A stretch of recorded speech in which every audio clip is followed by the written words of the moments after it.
So I am really excited for this next edition of Voice of the Shy, Black Wall Street edition, or the rebuilding of Black Wall Street, I should say, because we are featuring one of the young entrepreneurs that I love his journey. He's been on our Legacy Awards as a competitor before, and I've just really seen him rise in his business and really growing his business over the last 2 years. So today we are featuring Mr. Dondre Smith, who is the CEO of Almvghty clothing line. He is an amazing fashion designer. I always brag, not to knock anybody who has their own t-shirt line, but he does full cut and sew. So he is sewing these materials and patterns from the beginning. I've seen him scale and grow. I've seen him win competitions, and I've seen him, more than anything, always be willing to support and give back to other people. So I'm excited to feature him as part of our Black Wall Street edition. So without further ado, I will bring Mr. Dondre Smith on so we can talk about entrepreneurship, Black Wall Street, success, failures, everything, right? Yes, here to talk about it. Thank you so much, Kiana. I really appreciate you bringing me on. I really look up to you as a mentor, so this means a lot. Oh, thank you. And I just love seeing the journey. I was once a young entrepreneur. I've been doing this for a while. I feel like now almost 15 years. But I know when I started, I wish I had people who had the same energy like me, who were willing to pour back into me, who had made it a little bit further. So, that's what I consider myself, just the asset. So let's talk about it. Let's talk about Almvghty Clothing. So one, I want you to intro who you are, what age you got started, and let's talk a little bit about Almvghty. Okay, cool. So yeah, my name is Dondre. I'm the founder designer behind Almvghty Clothing. That's Almvghty spelled with a G. The V stands for vision and victory, because without vision, the people perish.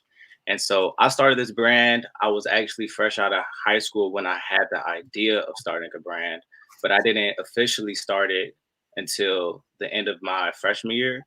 So that was in 2014. So I was technically 19 years old when I officially launched the business.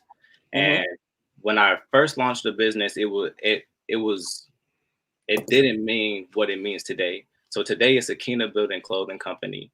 So the whole purpose is to be able to bridge the gap between streetwear and spiritual growth. And I want to be able to be a leader in fashion design, making purpose-driven clothing that has a message behind it, and also community elevation. So that's a little bit about me in short. I mean, that was pretty powerful. You said streetwear and spiritual growth. Yeah. So talk a little bit more about that. So what made you want to combine those two? Yeah. Well, I would say because I was always into street culture. So I started off a sneakerhead. I got my first pair of J's in 5th grade. I got the For the Love of the Games retro ones. So the red, black, and white pair and the yellow and black pair. And I actually bought it with my own money, and I was in 5th grade. I mean, in 5th grade? What were you doing to make money back then? It was between like birthday money and like something else, because I was only in 5th grade, but I still bought it with my own money. So and you saved your money. So that's still a testament to who you are, because I couldn't save my money in the 5th grade. It was spent as soon as I got it. Yeah. So, and it was a double pack. So like it came with both pairs of shoes for one purchase. And I think it was only like $175 back then. That was before the sneaker game kind of like became what it is now. And so, so that's kind of where the street culture comes from. And I just always been into fashion. Like even, back in the day, it was white ones. People was wearing a lot of FUBU, a lot of Sean John, even Girbaud straps. So I just kind of always been into the fashion, into the sneaker game. And it's like, that was basically me all throughout high school. And then it wasn't until like in college, I started finding my spirituality. I actually dropped out of college to do the clothing line full time, because I believe that's what God had called me to do. And I didn't grow up in a Christian household or anything. So I grew up in the South suburbs. Originally, I'm from over East. I lived with my grandma until we moved to the South suburbs. And then we moved to the South suburbs. I was put into a private school. So like I came up in a Catholic environment, even though we didn't really necessarily we didn't like practice any of that stuff at home. And we didn't really go to church either at home. Like sometimes we would go to church on the holidays, and we didn't even really do that because I just kind of felt like it was fake. Like, why would we just go to church on the holidays, Yeah. So So what do But you feel like? You feel like the Catholic environment, did they give you structure? What did they give you? I think that the best thing that it gave me was I believe in Jesus as being the Son of God. That's probably the best Mm, thing that it gave me because mhm. I feel like that's such the foundation of faith of knowing that Absolutely. Jesus Christ is Lord. Mhm. But also with going to the school I went to, I met my best friend, and like he got diagnosed with leukemia cancer at 10 years old. And so that's when I started praying every night.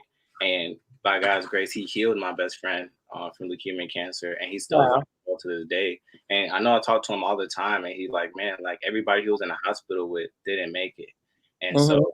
and my grandma, she had breast cancer twice, and she's still alive and well to this day. So I knew Mm. God was real. I always knew God was Absolutely. real, and that He answers And if you prayers. call on him, he will answer. He Yes. will answer. Always. Yeah. So then that kind of like what carried my faith really, like not necessarily Mhm. church or like, Catholic school, definitely not Catholic school, but just like, no, just like meeting God and like experience God in real life.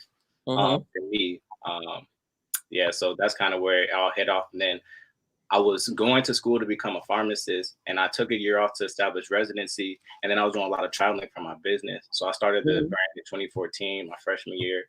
And then I got accepted to pharmacy school. A lot of people don't know that you don't need to get a degree to go to pharmacy school. You just need to do your prerequisites. So I did my Mhm. 3-year prerequisites and took my PCAT, got accepted, took a year off to establish residency to save some money. And then I did a lot of traveling. And then when I went to California, my second time, I was with my best friend, G, and then my other close friend, Saul. And we ran into this guy that kind of like really just kind of spoke to us as Mhm. far as like, how we should get closer to God. And it was, I think it spoke to us so much because when we saw him, we didn't think that he was about to talk about God just off of his Mm. appearance, right? Okay. So and then that's when God kind of got my attention. And then ever since then I kind of just been like seeking God. And then then he led me to his word. And then that's when I was like, okay, so God's word is real, because at first I never really read the Bible or like Mhm. even thought that the Bible was man-made. But then like when you're truly seeking God, God said, I love those who love me and those who seek me find me. So when you really Yeah. have a hungry and thirsty heart, he will fill you and he will show you the truth because this world is filled with deceit. And so yeah, so Mm. that's when I came to the film. So I'm like, okay, so I came from the streetwear culture, and then now I understand like the importance of spiritual growth. So now I want to combine the two. Mhm. Because, I think it's necessary to level up in life. So let's talk about the line though. So how do you intertwine God's word with the line? So we know the name Almighty Mhm. is one. So what other ways do you kind of intertwine it into the fashion? So with the messaging that gets stitched into the pieces, so like you said, it's cut and sew. Mhm. So we do a lot of work with embroidery. So like the last capsule collection we came out with is called No Fear. Mhm. So it was fear with the line through it, and even this jacket, this bomber jacket, it's actually this is the black and gold colorway. It's actually unreleased right now, but Oh, we it's got an in exclusive over here. yeah, it's going to release next week though for Black Friday. But Okay. it says unity on the sleeve, and it also says Mhm. freedom on the sleeve. So just those two messages in So the itself. messaging in general, yeah. So Yeah. that's a perfect segue with what I wanted to talk about. So you were 19 when you first got started and you first launched, left school, left college. So I'm sure it was a lot of fear that was involved with it. So let's talk about it because the thing that we'd like to do on this publication is talk a lot about how do we overcome and how do we provide the solutions for other people who may be feeling in the same space as you. They may feel like, hey, you know what, my life is already set. I'm supposed to graduate from college at 22. I'm supposed to do this traditional life, but I got this yearning to do something different. But fear often holds us back. So talk about that journey. Like, what was it like when you first launched? And then I want you to give us a sneak peek of what's inside of the jacket. Okay. Yeah. Honestly, when I first launched, I didn't really think too much of it because when I first launched, I was still in school. So I was in my mind, I was doing both. I still was gonna go to pharmacy school while I was doing the clothing line on the side. And so I don't know, like it's so crazy because it's like I feel like I didn't even know what the word entrepreneur meant for some reason. Like I just kind of always been like a hustler. Like I just kind of got hustling like just in my genes. So like Mhm. I was selling sneakers, um, you know, before I started selling clothes. And Okay. so um, when I started selling clothes while I was in school, it just kind of felt like a hustle. Well, it didn't even feel like a hustle. It just felt like the method was hustling, but it really just felt like this is something that I want to do. Like, so it was no fear actually, like when I started, because I was still Mhm. like, I still held on to my security of, being in college. And once I go to pharmacy school, I'm gonna study for 4 years and I'm gonna, make 6 figures and I'm gonna be able to use that for my business. So when I first started, it was no fear. But then when I Mhm. was like, I think I need to stop doing this, then it became, I don't know. I wouldn't necessarily say fear, more so like, I guess, like worry or like not Mhm. knowing like how it's gonna work. Yes. Um, and But so that growth, and when you lose that net of protection. So when you were first doing it, you were still in school, so you still had something to fall back on. But right, that when you really make that decision to focus on this and only on this, I think it kind of sometimes it gets a little bit of different perspective. When I started, I always knew I wanted to be an entrepreneur, but when I opened up my first office, even though it was only $300 a month for rent, it was like, okay, I'm really doing this now. I'm really, all bets are off. Everything, this has to work. But I think that pressure also helps entrepreneurs. So you talked about vision. We've talked about faith. So what are some of the other things? So for the young entrepreneur, and I say young entrepreneur, anybody under 30, I feel like that's really going after their dreams. That's really pushing business, which I see a huge rise in. What are some of the things that you would give to them that they need to really be able to succeed? um, well, because now I'm 25, so definitely faith first. Faith first, because without faith, one in God, first in God, and then also in yourself. You have to believe that you can do it, and that God gives you the ability to do it. So that's the first thing that's going to really keep you going, Mhm. because like the enemy, he attacks the mind, and so he's going to tell you that you should give up and you should stop. And that's what Satan does. He brings doubt and he brings worry and he brings anxiety and he brings depression, and every negative feeling that we feel comes from Satan, the enemy. So like faith is very important, because then you'll be able to overcome those negative thoughts. And when you hear that voice in the head that tells you to stop, you'll listen to the voice in your head that tells you to keep going, because you know that Mhm. that's God's style. God's style is perseverance. God's style is overcoming. God's style is making Mhm. sure that you can do anything that you put your mind to, especially if you put Him Mhm. first. And then other than on top of faith, also like mentorship.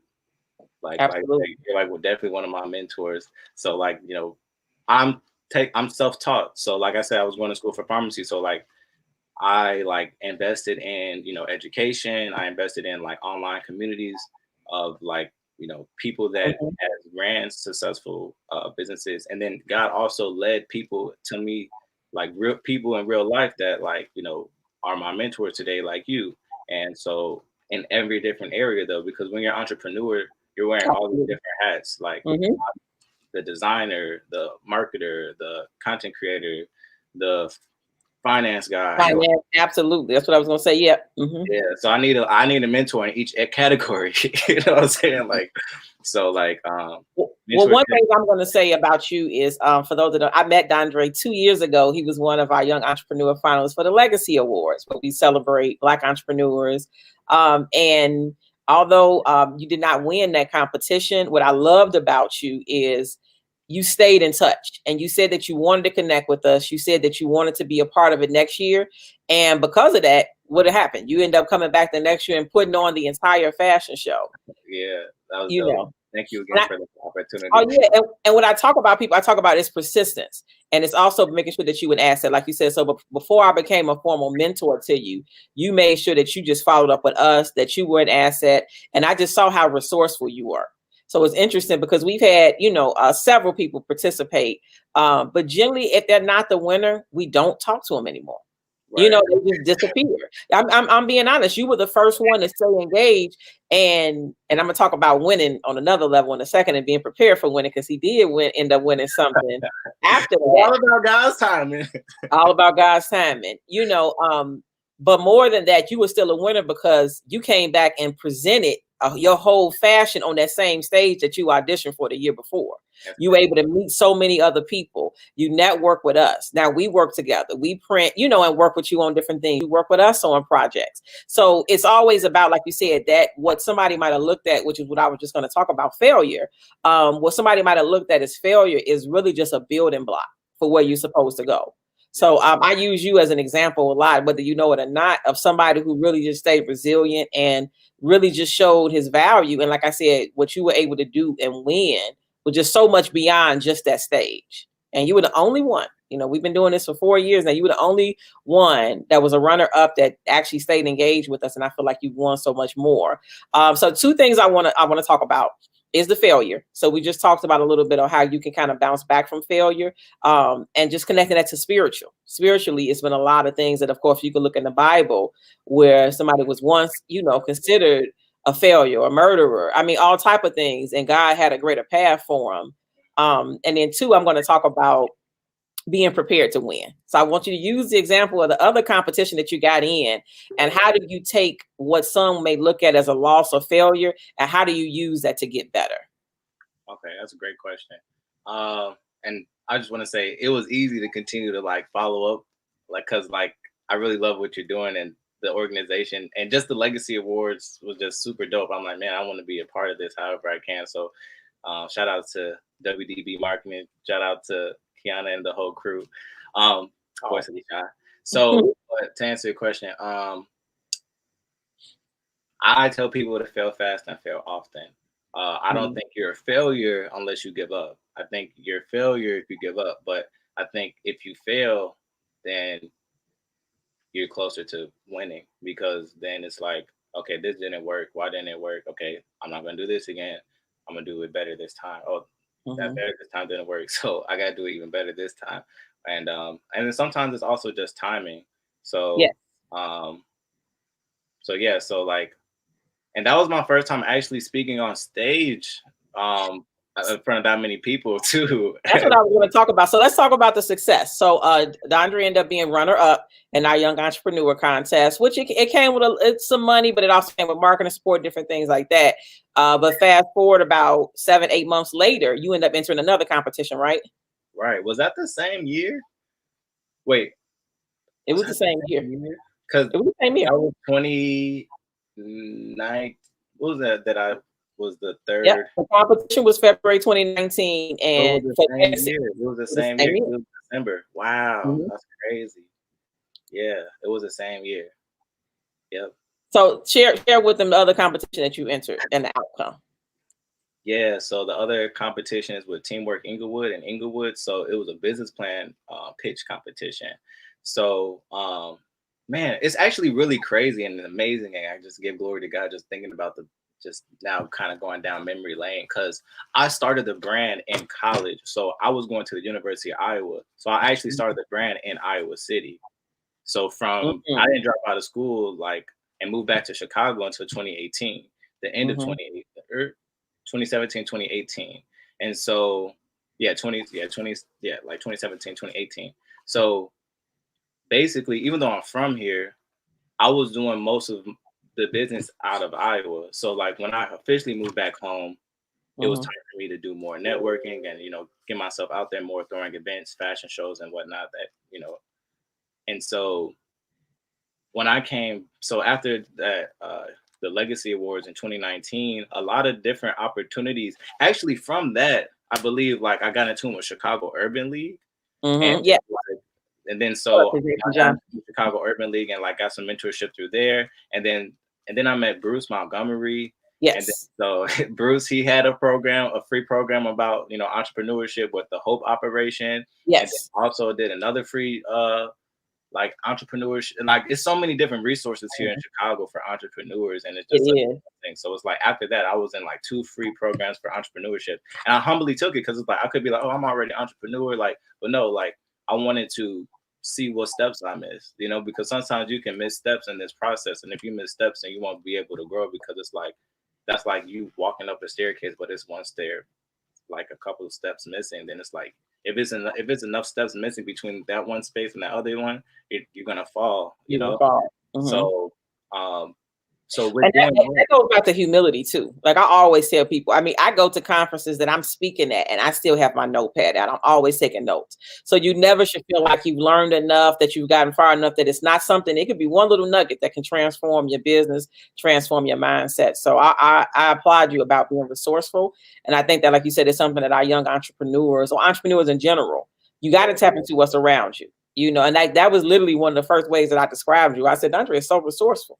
You telling me about programs and, you know, I can get free space here, you know, for 6 months. I'm like, I didn't know, you know, let me share with other people, you know, but you got to be willing to put in the work to take advantage of it, you know, to fill out the applications, network with the people, let them know that you are worthy of being invested in. Yeah, 100%.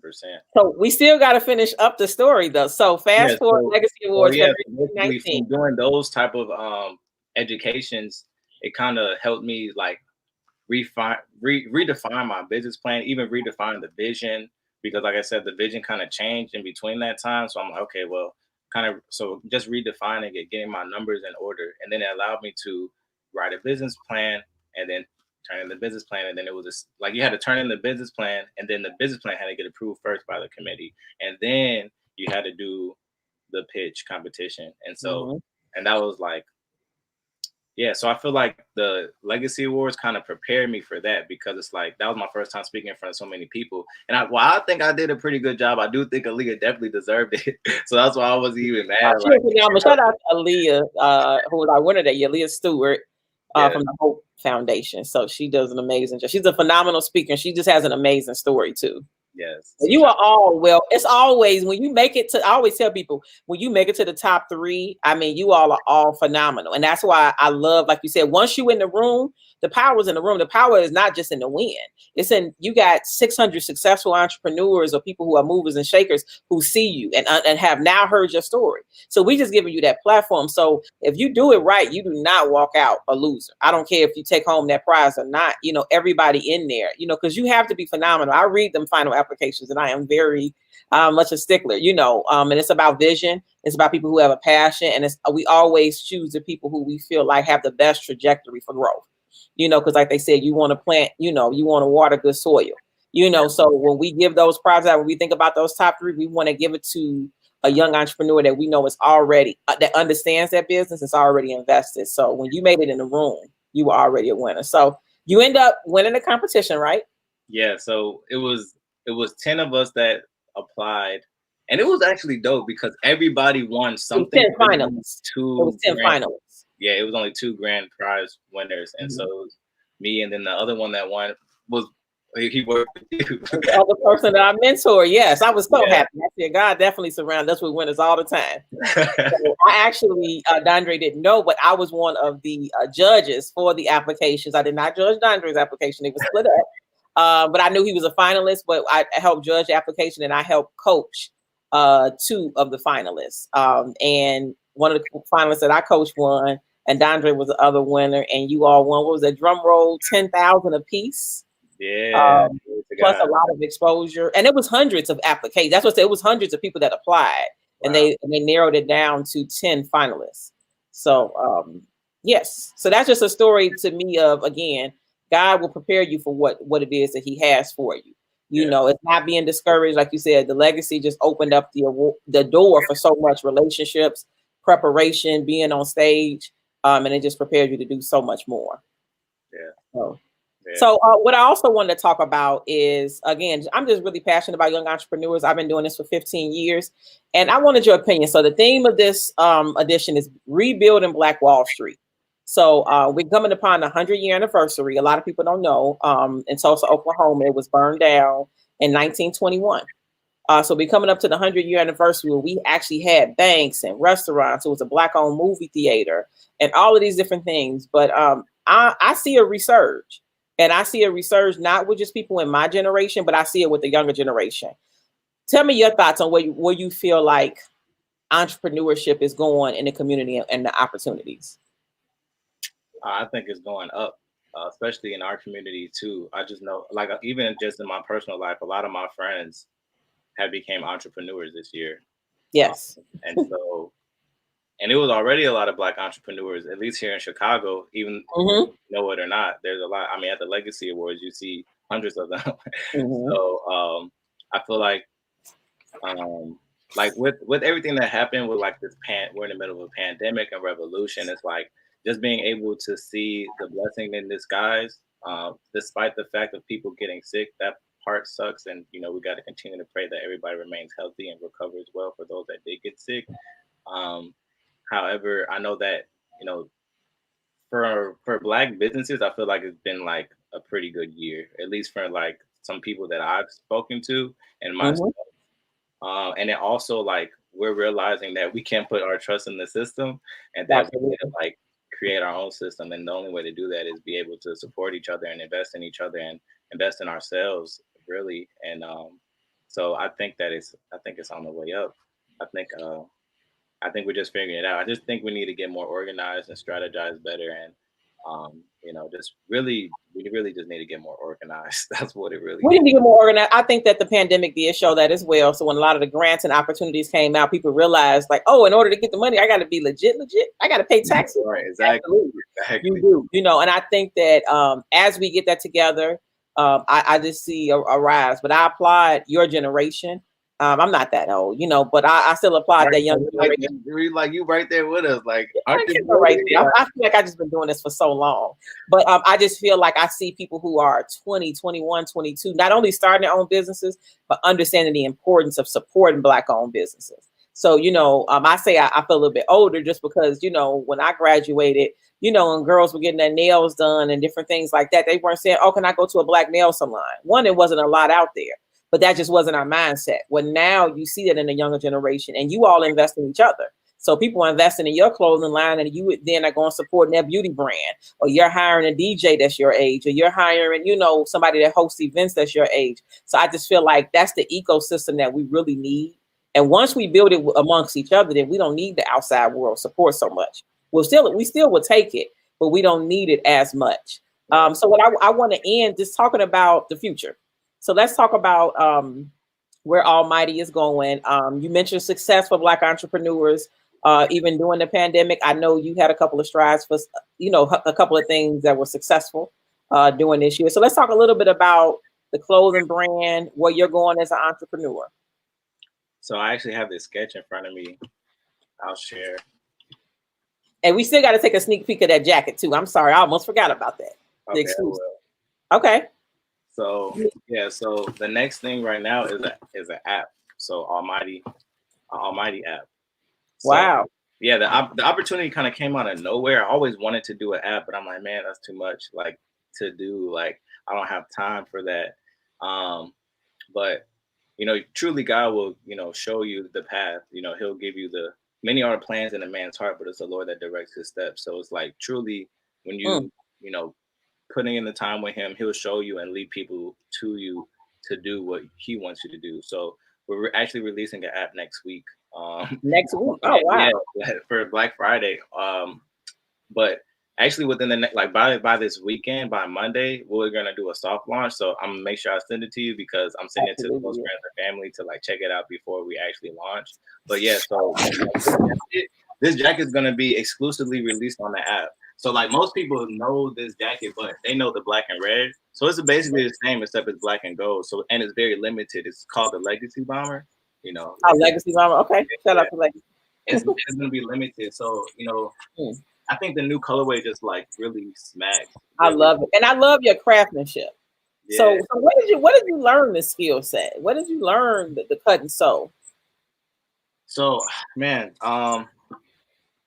just by trial and error, honestly. Like I didn't hand make this jacket, but I designed the jacket. I made sure that we got the pattern made. So I worked with the pattern maker here, and then once we finalized the pattern, then I made sure that we sent it off to the manufacturer, and then I had to get the sample, and then I have to do the measurements and correct it. So I'm very hands-on with the process, and I make all the designs myself. But I'm not sitting here on the sewing machine making. You're not sewing, but you still are the designer. You're designing and crafting this piece. Do you do it for other? Do you do it for other brands, or is it exclusively for Almvghty? Man, I mean, sometimes when friends need help, but for the most part, I don't like to freelance because I'm just not a freelance designer, But yeah, but there are some things that we do make here, like simpler things like t-shirt dresses, biker shorts, like long sleeves, joggers. So we make some things here for sure. But yeah, so I don't know. I mean, I guess just God gifted me about because I never thought that I was going to be a designer. Like that's not something that I always wanted to do or saw myself doing. I actually, because I really believe that your purpose is found in your childhood, and so like what you love to do as a child kind of points to what you're supposed to be doing your life as an adult. But like Mm. way to adulthood, you go through like all this doubt and all, oh, you should do this, you should go to school and do this, and it's like, well, how do you know that's what God called me to do? You know what I'm saying? And so I guess it was a lot of that. So for me, I just kind of always had good taste. Um, and my mom actually put me in acting when I was a kid. So I was actually in Save the Last Dance, and people don't know that. I was like a extra though, and I was a kid. I was like 3 or 4, but Wow. yeah. So, and then I was on ER too, and like some other things. So I actually grew up kind of like town sometimes for like auditions and stuff like that to like act and like model. But I stopped in like grade school because I didn't really have a passion for it. But like I definitely got some placements and stuff like that. Yeah, and you were exposed. That's a huge deal to be exposed to, Yeah. the entertainment industry. So like that has nothing to do with design, but now I'm seeing it kind of manifest in my life now as far as God calling me to be like more so like you asked how am I like putting the word with the clothes, like more than putting in the design. What I'm really excited for about this app is be able to send like inspiration to people on their phone. So like imagine like on a Yeah, Sunday or a Monday morning, you wake up and you get a push notification from Almighty that says keep going. Or, like I love it. what I'm Yeah. saying? Stuff like So that's that. the one. So how will people be able to get the app? Is it going to be on the website? Yeah, so I mean, you'll be able to download it on Apple app. You can go to the website for sure, and then the website will direct you to the App Store on Apple or Google Play, and then you'll be Mm-hmm. able to download it directly from there. And so on the website, I will let everybody know download our new app, and then we'll be posting new content, new pieces. Some pieces will be exclusively dropped through the app.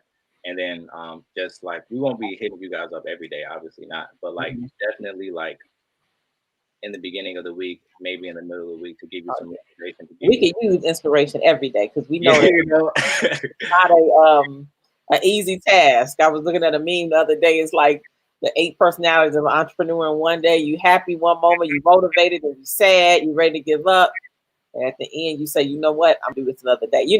Everything comes sometime in one given day in entrepreneurship. So we have to encourage each other, and we also have to be honest about the journey. That is not always pretty. It's not always easy, but like you said, it really takes faith and knowing the purpose that God put you here. And if He gave it to you and He gave you the vision, He can make sure that you help accomplish. He's going to help you accomplish that vision, I should say. So, final words as we close out, and this has been an amazing time always with you guys. We can talk for yeah. hours. Well, just shout out to Voice of the Shy and Kiana. Thank you so much for having me. Make sure that you guys download the Almvghty app, Almighty with a D, Mhm. Almvghty. You can go to our website, almighty.com. Follow us on Instagram. And shop with us. Shop black, support black business. When you wear this, it's like putting on armor. It's like you're wearing something that means something. And you might have people that look at you a little bit more harder when you're wearing it. At least that's what people tell me. People tell me they're like, man, people be staring at me while I be wearing your jacket and stuff like that. I'd be like, what? So that's what they tell me at least. So, make sure you step out free and, you live on purpose. So, And final words for that entrepreneur right now, with an aspiring entrepreneur that's 19 in school and trying to decide if they're going to do what they're going to do. They're going to pursue their dream, I should say. yeah. I would say pray, write down and journal to God. And then also, if God gives you a vision, He will give you provision. So make sure that you use wisdom, pray for wisdom, knowledge, and understanding. Ask God to guide and lead and direct your steps, and do everything that you can do in your power, and God will take care of the rest. Awesome. what is it? And so it is. And it is so. There we Amen. go. And it is. Amen. So it Amen. is, and it is so. Something like that. Thank you, Dondre, always. So we will be in tune. I will be getting that app so I can get my daily inspiration because I Yeah. need it. Yeah. It's all in a given day's work, and WDB is great. But by the end of the day, I'm like, okay, I need a little bit of inspiration too. So thank you. Yeah. Thank you.